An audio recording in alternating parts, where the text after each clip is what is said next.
Mapagpalang araw mga kamare, luluto tayo ulit ng manok na may saba. Hinuhugasan ko siya ng asin at may konting suka para mawala yung lansa. Ayan ay binalnawan ko at eto na nga. Naglagay na rin ako dyan ng toyo, asin at paminta. Ayan, nilagyan ko rin yan ng tidbits na yung juice niya. Eto, nagisa na ako ng sibuyas at bawang. Ayan.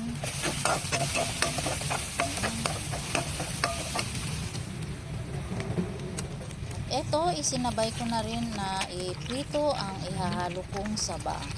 Hindi ko na siya hiniwa kasi hinog na siya. Pag maniba lang, hinihiwa ko yan ng hanggang 3. Lagay na natin ang manok. Marinate natin. Marinate natin. Halo-halo natin.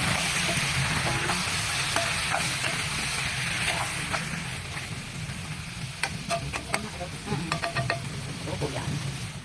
Tapos ito yung ihahalo ko. Ngayon, saging.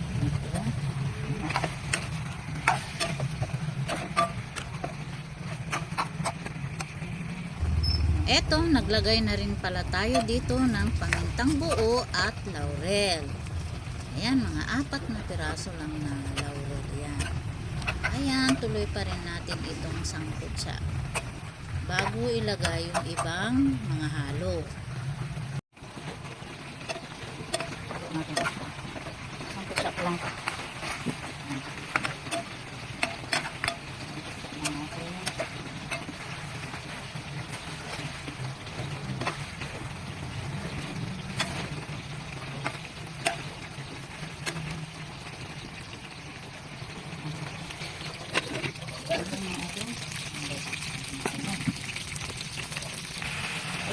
Ito, nasangkot siya at inalo-alo natin para parang naprito na rin siya. Ayan, nilagyan na rin natin ng toyo. Tapos ihalo-halo natin. Ayan. Halo-haluin lang. At maya-maya lalagyan ko na rin yan ng konting suka. Ito ko konting kin. Lalagyan ko na ng suka. Ayan. Lagay na tayo ng suka at tatakpan na natin ito. Kunin muna natin yung tidbits o pineapple tidbits at ilagay na natin yung laman niya. Ayan.